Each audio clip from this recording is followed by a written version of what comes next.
You open your eyes to darkness and cold stone. There is no name, no past, no future, only duty. In a few minutes you will become a shield in the wall, a brick in the phalanx, meat in the grinder of history. Ahead of you, a million foreign voices. Behind you, the silence of Sparta, which will never forgive a step backward. This is not a movie and not a textbook. This is your life, from the cry of an infant over the abyss to the last beat of your heart under a rain of arrows. Today you do not watch a Spartan from the outside. Today you are the Spartan. Part 1. Childhood and Selection. You are a Spartan. Baby held over a chasm. Elders inspect you for defects. Weak children are thrown away. You pass and live. At 7 years old, your mother loses all rights to you, and you are taken into the military camp, the Agoge. There are no beds. You sleep on reeds you tear out with your bare hands. Your hands bleed. Food is fuel, not pleasure.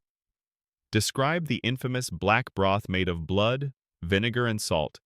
Disgusting but full of protein. You are always hungry. Must steal but never get caught. Otherwise you are beaten. No shoes. You run barefoot over sharp stones of Mount Taygetus.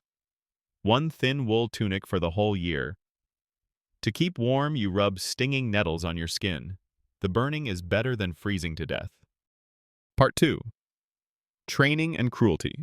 Describe the yearly festival where boys are whipped in front of the altar and must not make a sound. Explain pancration. No rules. You can bite, break fingers, gouge eyes. Your opponent is your barrack brother. You share food in the day and break each other's ribs at night. Literacy is minimal. The main value is laconic speech. To speak short and sharp like a sword strike. Mention the legend of the boy with the stolen fox under his cloak. It eats his belly, but he stays silent and dies without revealing himself.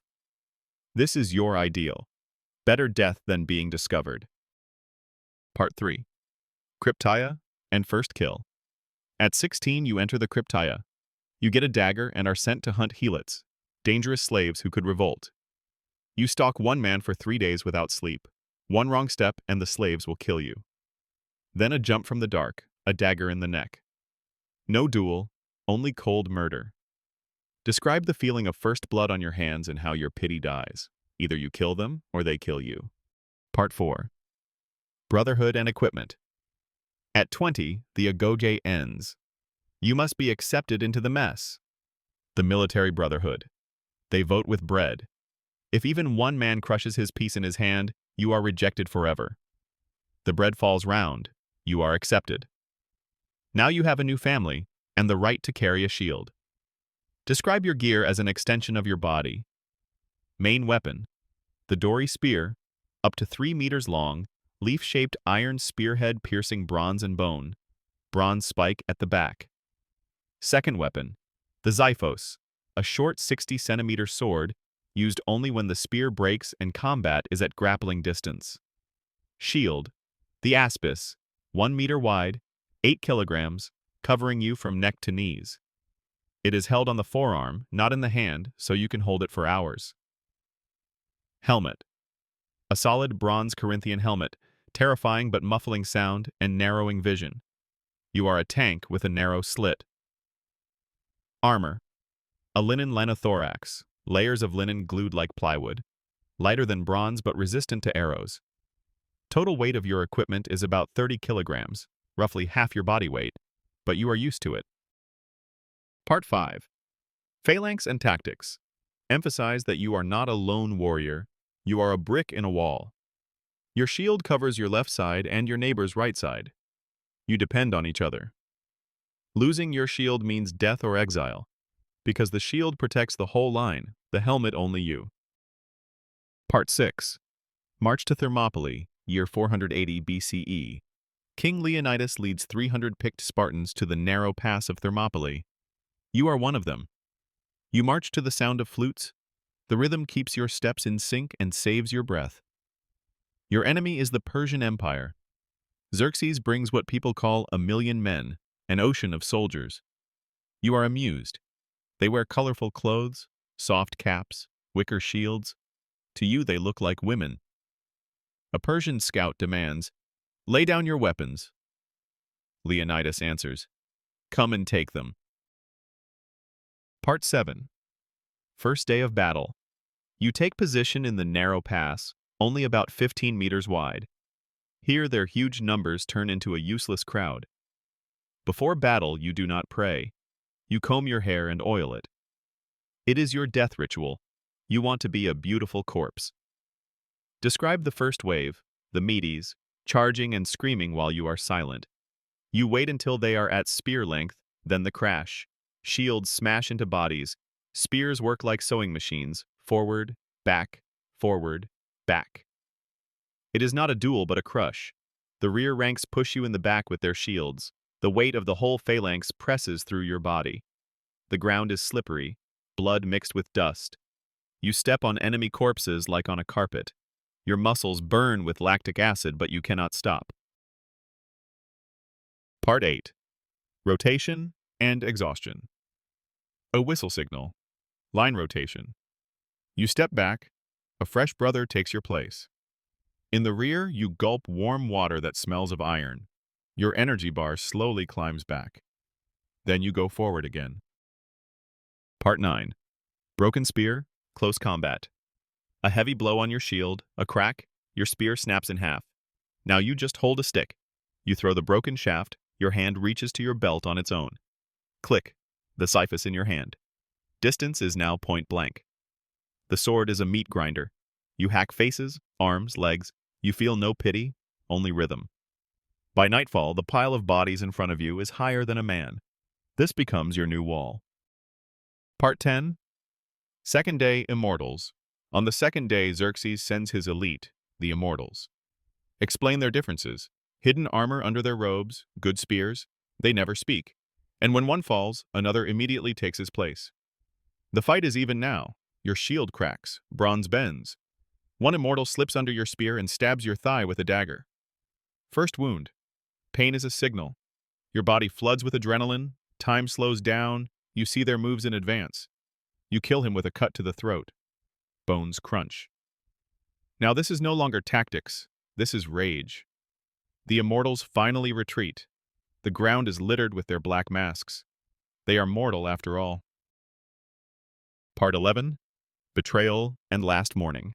At night, a local named Ephialtes betrays you, leading Persians over a hidden mountain path to your rear. Scouts report at dawn. The enemy is behind you. You are surrounded. This is not a battle anymore, but an execution. Leonidas dismisses the allies. Only the 300 Spartans stay. You all know you will die today. Describe the last sunrise and silent breakfast. Leonidas says, "Eat a good breakfast, Spartans, for tonight we dine in Hades." You laugh. Instead of waiting in the narrow pass, you step out onto open ground to take as many enemies with you as possible. Part 12. Final stand and death. Formation disintegrates into chaos. You are 1 against 10. Your shield shatters into splinters. You throw it away. Your sword sticks in someone's skull and snaps at the hilt. You are unarmed, but you are the weapon. You smash faces with your bronze bracers, break noses, knock out teeth. Historians will write, "They fought with hands and teeth." You literally bite a man's throat like an animal. You see Leonidas fall, pierced by a dozen spears. The king is dead, but the fight continues. Describe the savage struggle for his body. You retake it 4 times, building a hill of corpses around him. Your brothers fall one by one. Suddenly the Persians step back. Silence. You hear only your ragged breathing. You are covered in wounds. You look up. The sky darkens. Not with clouds, but with thousands of arrows. Xerxes decides to finish you from a distance. The sound of thousands of arrows hitting earth and flesh is like hail. You have nothing left to cover yourself. An arrow punches through your chest, armor fails. Cold steel enters hot flesh. Your legs give way. The world blurs, sounds become dull. You lie on your back and see the Greek sky, as blue as in your childhood in Sparta. You feel no pain anymore. You have fulfilled your duty. You did not retreat. Your heart beats one last time, then silence. Part 13. Aftermath and Myth. Describe Xerxes walking among the dead, furious because he has won but feels defeated. He finds Leonidas' body, orders the head cut off and put on a stake, breaking all Persian customs of honoring brave enemies. Persians strip the armor from your body. Your shield that you carried since you were 18 becomes an enemy trophy. In their camp there is no celebration. They count their own dead, about 20,000, and their elite is destroyed. Xerxes asks, "How many more Spartans are there?" Answer, "About 8,000. He is terrified. Part 14. Survivors and Judgment. Tell of Aristodemus, sent away by Leonidas because of temporary blindness. He survived by order, not out of fear, but Sparta does not care. People run from him, refuse him fire for his hearth, call him Aristodemus the coward. He is a living dead man. Another survivor, Pantites, cannot bear the shame and hangs himself. For a Spartan, dishonor is worse than death. Aristodemus chooses life for revenge. A year later, at the Battle of Plataea, he throws himself alone into the Persian ranks in a state of battle madness, cutting down enemies until his body is turned into a sieve. Spartans win the battle but refuse him honors, saying, "He fought to die, not to win." Part 15. Facts versus Myth. Jump forward 2,500 years. Explain that the 300 were not alone. About 7,000 Greeks fought with them the first 2 days. The Persian army was likely about 200,000, not a million, but in the narrow pass it still felt endless. Most Persians were not professionals, but simple peasants who did not abandon you. The legend focuses on Spartans because history loves brands. Sparta is a brand. Thespiae is just a town name. Archaeology confirms that arrowheads are so dense in the burial mound that the hill literally rings with metal under the ground. Bone analysis shows the average Spartan was about 170 centimeters tall, and their bones were thicker and denser than average warriors of that time, due to brutal training and selective killing of weak infants. Isotope analysis of teeth indicates a meat-rich diet, a luxury in antiquity. About 7 helots worked the land to feed one warrior. Part 16. Spartan Women and Legacy. Describe Spartan women as unique. They trained, ran, wrestled, threw javelins, because a weak mother cannot give birth to a strong warrior. Their bodies were also tools of the state. While men died in war, women effectively ran Sparta and owned about 40% of the land, a kind of hidden matriarchy. Tell the famous line, "A foreign woman asks a Spartan woman, 'Why do you alone rule over your men?' She answers, 'Because we alone give birth to real men.'" Part 17. End of Sparta and Idea. Conclude that your sacrifice at Thermopylae bought Greece one crucial year to gather fleet and army. A year later, at Plataea, 5,000 elite Spartan hoplites crush the Persian invasion force. The army of invasion is destroyed. If you had fallen quickly, Europe might have become part of Persia. You saved Western civilization, but the price was terrible. Sparta created perfect killers but forgot how to create culture. Athens gave the world philosophy, theater, democracy. Sparta left no poets, only war. The system ate itself, population shrank, and a massive earthquake in 464 BCE finished the city. Today there are no grand ruins in Sparta like in Athens, only olive trees and silence. Yet the idea remains. The human will can be harder than metal. End by telling the listener that they have lived this life, born in pain, lived in the ranks, died under a rain of arrows, never retreating. This life is over, but the history of war is endless. Ask, who do you want to be in the next life? And offer options like samurai, Viking, or World War I soldier for the next episode.